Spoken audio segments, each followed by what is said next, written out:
Okay, welcome back everybody to the Cranberry Secondary College podcast. As always, we have me, Mr. Young. You have me, a very blurry trying to focus Mr. L. Yep. And a special guest, Miss Hale. Hey, Miss Hale. Awesome. Okay, so if you don't know Miss Hale, would you like to introduce yourself and what you do at the school? So I am Miss Hale, or Miss H, as most of my kids call me. I am an integration aide at CESC, and I've been doing it for about 4 years. So I remember actually, so I don't know if everyone knows, but basically when I was a student teacher or pre-service teacher, I was Mr. L's student teacher. So he was my mentor, but then during my whole like student teacher placement, I had one person who would consistently come into the office just to take a few bites of whatever I'd baked for that week. And that person happened to be Miss H. Well, if you weren't a good cook, I wouldn't eat it. Yeah, exactly. Exactly. Mm-hmm. So I think that was the first time I remembered you, like I met you. And then words could not describe how excited I was when I finally saw you at school when I'd been hired as an actual teacher. And then I was like, it's the one who actually liked what I made. And then I was like, yes. Because yeah, that's the thing, right, Mr. Young? Because for Miss H and myself, she was in my class probably, that would be 4 years ago, I reckon. Because the current year 10s, it's the current year 10s, right? And then after that 1 year, I don't think you've never been in my class ever again, have you? Other than maybe a few extras here and there potentially, but nothing ongoing, right? I was in with one of your students for Year 9 science for a year. I'm trying to remember which year, you know. Who's now year 12. Okay. He should have been in year 12. He's actually left now and he has a twin. Yes, I think so. Yes, because I just have year 9 science every single year. So that's why it's so hard for me to remember, okay, which year 9 science. So that's why. But yeah. I remember about eyes and volcanoes because of Mr. Al. Okay, yeah, that's awesome. But you've been in Mr. Young's class a bit more lately, have you?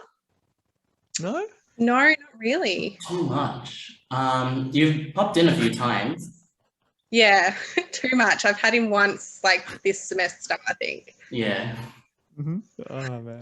Oh no! I said not too much. Not too much. Not too much. I didn't hear the not. I think you cut out that bit. Oh no.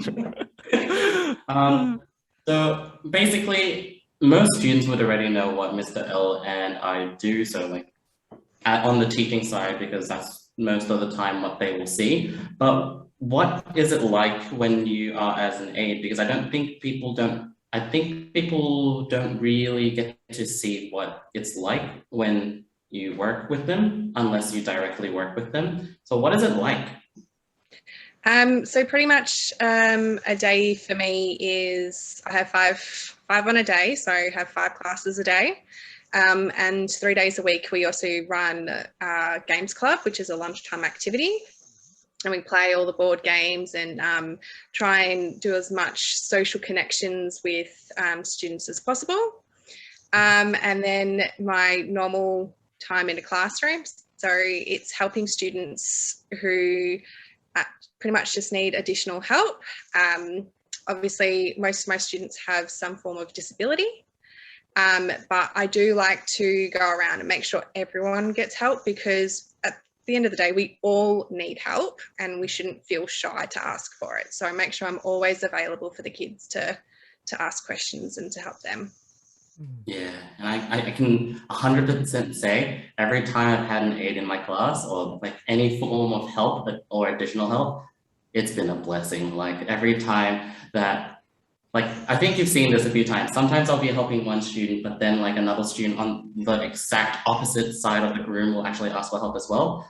And then having someone else there has been incredible, because me trying to run between the two, it's like, I don't really do cardio. So like going between the two is already rough. Yeah, I can definitely see you as a weights guy. Yeah. Exactly. it's I think especially during tests and things like that, when you've got multiple kids asking questions and they're stressed because they are in fact doing a test, is really evident when we're helping, because you've got 4 kids all wanting to ask a question and there's one teacher. So having us in there at that time is also really, really good. And I can see that with the kids, are like a lot less stressed, that they know they've got 2 adults to ask questions with. Well, I actually have a question, because I've noticed that sometimes when, let's say, a student that you're looking after isn't here that day, Miss H, I've noticed sometimes the aides are like, oh, yep, they look at the little book and they're like, oh, yep, I can stay here, I can help out. And sometimes like, oh, I'm needed elsewhere. Like, what is in those little books? Like, how come you know when to stay, when to go? You know, they look like magical little books, you know, they just have all the info. So that's our timetable, who's organised by the amazing Elise Webb. Like, I could not do timetabling. It is hard work. There's over 15 of us aides to try and schedule in, but there's like 50 odd students to try and cover who are in fact funded. And then all the additional kids that we try and get to as well. So it's a huge task for her to undertake, and she does it really, really well. So pretty much we go and we have a look at our timetable. If our student is absent or they're in another program, we have a look and see if there is in fact another student who has higher needs and has, say, like English, maths, science or humanities, like a really, really cool, important subject, and then we'll generally go off to help one of the other students. Or if there is a high needs class, we check with our line manager or Elise, and we can stay in there and help out as well. Cool. Nice. It's actually kind of interesting how that works, because sometimes I was like, okay, you're just allocated to this time here, and then I'm like, okay, just hang out, let's have fun, let's talk, let's just chill. So yeah, it's really interesting how you do have to navigate your way across the whole school, which is really, well, I guess the only word I can say is impressive, because there's so much work to actually do. I mean, and I don't know my left from my right, so like to navigate around the school is hard work for me. I think I just start, you know, walking around like this most of the time. So yep, L for the left. Yeah, exactly. Well, with all of that, has there ever been a time where you've kind of found yourself like running across for a school, like almost like a horror story of it? All the time. And in fact, I end up out of breath sometimes when I enter the class and they're like, wow, miss, you obviously don't do cardio or run much. I'm like, I've just been to 3 different classrooms trying to find a kid to be with. Like, let me just catch my breath. Mr. L, have you had, oh, sorry. I'm not cardio either, don't you worry. Nice to know there's someone else as well. Yeah. All right. Mr. L, do you have any like horror stories as well? For school like horror stories? Oh boy. Yeah, definitely. I think yes, kind of like what Miss Hale says, sometimes you rocking up, you're opening the door and you're realizing that you're not meant to be there. That's always something that's scary and embarrassing. He's like, hey, wait a minute, you don't look like year 8s. Hi, sir. I was like, I'm in the wrong classroom again, aren't I? And I think the biggest reason why is that little p and that little r on the timetable. OP07 or OR07, right? And students, viewers out there, I know you also fall under this, right? So that sometimes is a big one. Usually at the start of the year anyway, or room change. But I mean, normally it's not too bad. But when there are cases like that, then I do find myself having to run from one side of the school to the other if it's really bad. But yeah, so that's why I try to keep up my cardio. Yeah. You never know what's going to happen in the school. Yeah. I got lost a few times at the beginning of this year because of the new buildings. Yes, there's quite a few new ones. That's why. Yeah. Yeah. And so when kids are saying to me, oh, I need to go to OP16, I'm like, we don't have an OP16. And they're like, oh, okay. And then I find out it's one of the new portals. And I'm like, I don't know what I just did to that kid, but I felt really bad. But yeah. Well, cardio for them, I guess. Yeah. Yeah. Or ask someone else. I actually don't know. Yeah, and we also don't have like, because the yellow portables as well. There's the upstairs. It's like, wait, 8, 9, wait, 7, 8, 9, 10. But there's no 6, right? There's no yellow portable 6, I think. Oh my God, I didn't know that. Yeah, because I there's can yellow actually work portable. that out. Yeah. Yeah, because there's yellow portable 1, 2, 3, 4, 5. But I don't think there actually is a 6. I think it just goes straight to 7, 8, 9, 10. Because the one next to the bike shed's 5. Yeah, And it then there's is. no 6, I don't think. Ooh, Yeah, maybe it's a ghost classroom.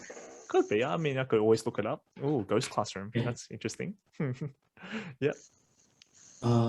Man, I feel like I'm on the same boat with you, Mr. L, with like the whole confused between the P and the R, but that's only bad because I get confused when I'm changing the rooms. Ah, yes. Change a room to like, I'll think it's like yellow room 2, maybe, or like yellow or orange room 2. Yep. And I'll rock up there and it'll be completely free, but I won't see my kids and I'll be like, wait, where is everyone? That heart attack. And then I'll double check my laptop, run to that portable, teach them there. Or even worse, there was one time where I had to make essentially 4 room changes in the same period and drag my whole class to each of those room changes because some of them were double booked by accident. Yep. That's always a big panic attack. Yeah. Yeah. Yeah. Well, speaking of panic attacks, segue, I thought it'd be pretty fun for us to talk about horror movies. So I feel like a lot of us go through our daily horror stories at school or at work, and it'd be nice to talk about our more entertainment-based horror experiences. So does anyone have any noteworthy horror films that they've watched or kind of freaked out about? For me, one of the it doesn't play back as good as it did when I first watched it. One of the only ones to ever actually scare me was a movie called The Descent. I'll look it up. Yeah. Yeah. Have you seen it, Mr. Young? I have. Yeah. I was horrified. Yeah. A lot of jump scares, a lot of what is going on, lots of holding your breath moments. Yes, definitely a good one. And especially if you're claustrophobic, because it's all about cave diving and things like that. Like, yeah, that won't go down so well. So wait, for me, it was the whole like cave diving, claustrophobia. Then it was just dark for most of the actual movie. And then just the whole idea that you had to minimize whatever noise or distraction you were making, or else you'll basically be punished for it. And so that whole thing was horrific. But then for some reason, I went in and watched The Descent 2. Wasn't as good. Wasn't as good, but I don't know why I went back to it. Mr. L, do you have a horror movie that you have found particularly scary? That's the thing. It's been a while since I've personally seen any horror movie that's really scared me. The last time I remember one key one that I was really scared was I was in my uni days and we were watching The Grudge, but we were watching the original Japanese one and not the American version. And what I think I really enjoyed about that movie, and I think some movies are starting to do this a bit more now back in Hollywood, is that they're deviating away from the jump scare formula, because so many, recent horror films have been very successful because of the constant jump scare. The moment the cinema goes quiet, it's like dead quiet, there's no sound. You're like, all right, brace yourself, or you can just block your ears, and then it's like, boom, right? And then it's coming. But then, there's been quite a few films, especially quite a few indie films these days, where they actually have horror aspects, but there's no jump scares. So some recommendations I've heard about was like Hereditary. That I heard was really scary and really good. Yeah, I can see Miss H already like that. Yeah. It's a mind twister, that one. Yeah, I heard it's like, it's scary, yet it's like that. I think there was another one called It Follows. I think, because I watch quite a lot of movie trailers and a lot of movie reviews, but I don't necessarily watch it. Where It Follows, the concept is like, there's this being that follows this girl constantly, and no one else can see it except for her. And so what happens is that the being, though, it's not running at you, it's just constantly walking at a constant pace. And so when you see it in the background coming towards you, then you got to like start running again. And so it's non-stop. So it's not exactly jump scare. So that's the thing I've noticed. It's like a lot of popular films. I know, Mr. Young, you like watching The Conjuring, for example, and all the Conjuring series, a lot of it is based on those jump scares. So yeah, I don't know. I like to have movies kind of like that where there's not so much an emphasis on jump scare that still scares you. But yeah, what are your thoughts on that? Would you two prefer the jump scare more, or would you prefer more of a constant type of thriller? Yeah. I'm like, okay, so I only watch horror movies because I get severe FOMO. So that, if you don't know what FOMO is, it's fear of missing out. So I get severe FOMO, and I'll do this thing where like I'll be in the cinema and I will not want to be there, but I'll just want to watch it because everyone else is watching it. And I'll like have my legs on the seat and then cover my ears for like the majority of the movie. Yeah. And typically with jump scares, I'm fine because I'm like, oh, I got scared. And then 2 seconds later, oh, I'm all good now. But Hereditary, that was the first movie I have ever actually wanted to leave the cinema. Like everyone, I've sat through it and been like, okay, yeah, I can get through it. It's fine. It's just a little bit scary. I just got shocked. But Hereditary was when I got legitimately terrified to the point there's this one scene. I'm assuming we've all watched it at this point. I've read the basic synopsis, but you can spoil it for me because I have read it. Okay. But spoiler alert for viewers, okay?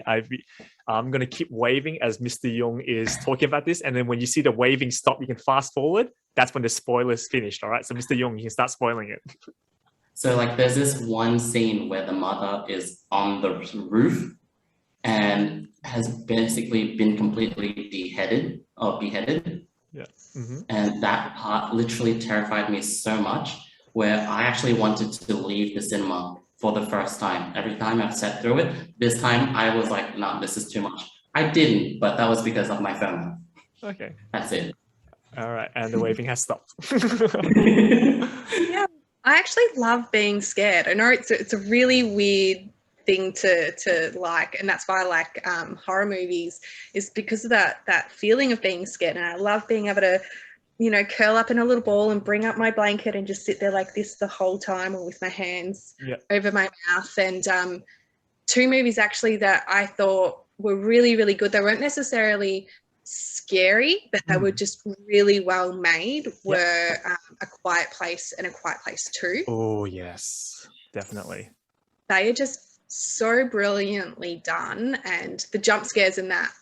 My poor dog, I actually watched it a couple of weeks ago, and I strangled her by accident, going, she's fine, she's got a big head, so she was fine. It was, but yeah, I love that scare, and I have in fact squealed in a cinema before because of being scared too. Okay, interesting. I've actually watched A Quiet Place 2 and The Conjuring, the most recent one, in a drive-through cinema. So one of those ones where like you literally just rock up, you just go to the actual cinema screen that you were supposed to go to, and then you turn on your radio in your car and watch it. And the general vibe you get watching a horror movie in the car at night, in that whole scenario with like the radio as loud as you need it to be, with like full bass and everything, it's terrifying. It's absolutely terrifying. Okay.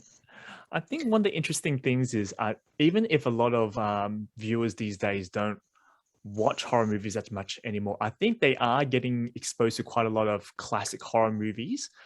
Because I don't know if you've heard of this game before, Mr. Young and Miss H, but there's this game that's been out for the past few years now called Dead by Daylight. And pretty much, the Dead by Daylight games have been getting more and more rights to the classic horror movie villains. So, back then they used to have the individual serial killers, and then you would have the people who play as the characters who run around the map, fix the electricity to get out. But then they started, I think it started with Freddy first, potentially. Like Freddy got introduced into the game from the Nightmare on Elm Street series. Then there was the monster from Stranger Things. There recently has been what other movie, like Texas Chainsaw Massacre, Leatherface. So a lot of the classic villains are starting to show up. And even Scream, I remember Ghostface has joined. And so, a lot of these kids, I think, playing these games might not actually realize that some of these are actually from classic movies and classic series. So I'm really hyped for the game because I didn't play it very much, but I watch streamers play it. And even then, I still get that jump scare panic sometimes when they accidentally turn the wrong corner and someone's like about to like attack them. And yeah, I just think the most recent update that I know of is like they introduced Resident Evil as well. And so I was like, oh, I love those games growing up. So they've got the Resident Evil characters in there, plus the Nemesis. But one character that they don't have, which I remember growing up watching, was Jason from Friday the 13th.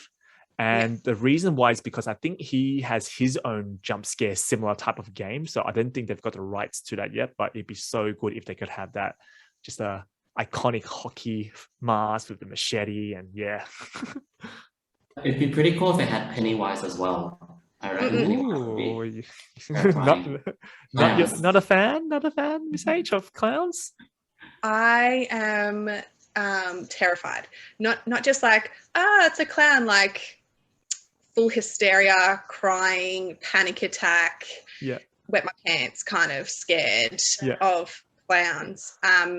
And at the moment, every time we go into the gym foyer, someone decided with their STEM team to make a clown thing. You remember the clown thing? I think it was Porter or someone. Spaghetti Yes. machine. Yes. And there's that crazy clown head. Yep.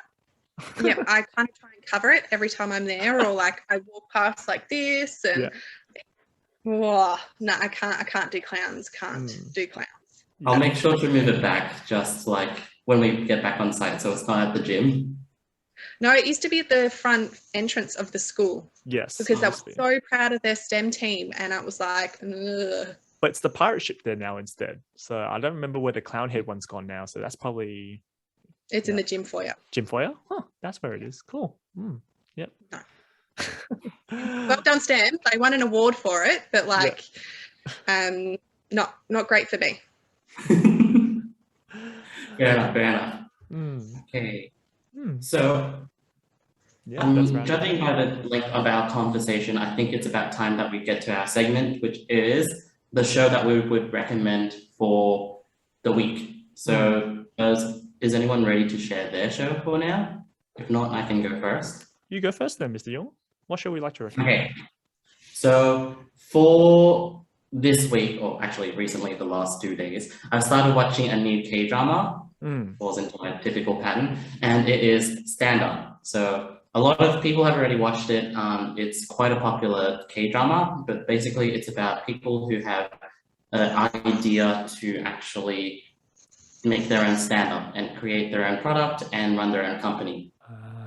So the whole concept is based on how there is one already like concrete, very high up entrepreneur, and he is funding, like he's supporting a team which goes through this sandbox company or sandbox competition, which is where basically they are given a space to work for free, given that they have the required skills. So it follows one particular character and his team and how that whole team evolves. And it's a pretty good watch. Like it's pretty funny at times, it's pretty emotional at times, and it's pretty lighthearted at times. So it's a pretty nice casual thing to watch on the side. Cool. So yeah, that's my show. Awesome. I had one initially, I said before the show, but I'm going to switch it up because I think the kids actually should watch the classic Grudge, come to think of it. So if you're in for a horror movie, just to give you no context, but soon, after you watch the movie, you'll be scared of, number one, cat noises. Meow, like that. You'll be scared of that. And number two, that noise, yeah, you will be scared of those things afterwards. There is an American version. It's I mean, if you watch that first before you watch the Japanese one, you might not think you might think it's okay, but then I guess the graphics of the Japanese one don't look so good compared to the American one. But I think that's where the horror actually comes in. Sometimes that footage, because it looks so everyday, it doesn't look so dressed up and so nice, like some fantasy world. It almost looks so real that it could almost just happen to anyone. So I recommend The Grudge as the film to watch. And you, Miss H, to finish us off for the day? So, Will, we're going with scary horror TV shows for me anyway. Sure. There's 2 on Netflix, and they kind of go one after the other, but don't intersect at all, but it's the same sort of theme. Ooh, and it's, yeah, so it's Haunting on Hill House. Yep. There was actually a scene in that where I'd put my kids to bed and I was watching that, and I actually yelled and they rushed out of bed to see if I was okay. Yeah. Yep. And then the second one to that is Haunting of Bly Manor. Yeah. So they're both really, really good. I thoroughly enjoyed those. And I think what I heard was that they use the same actors, but they play different roles. Is that correct? Is that the show? Some of them, right? So that is pretty interesting. But cool. Thank you for that suggestion. All right, Mr. Young, let's wrap it up for the day. Yeah, so basically, thank you so much for watching our podcast for today. If you do have any feedback, please do let us know what you would like us to talk about, or if you want to contribute to our discussion that we've had today, you're more than welcome to as well. But yeah, we hope you're going really well. Hope you're safe. By the way, it's actually, but on the day we're filming this, it's actually Are You Okay Day. So I hope you do have that time to check in on people that you do care about, or just people that you pass by. Ask if they're okay, and then, yeah, just let them know that you're there for them. So just to wrap everything up, thank you for watching again. Thank you, Miss H, for joining us for this episode. Thank you so much. And we wish you guys stay safe and stay healthy and stay happy. All right. Yeah. Bye, everyone. Bye.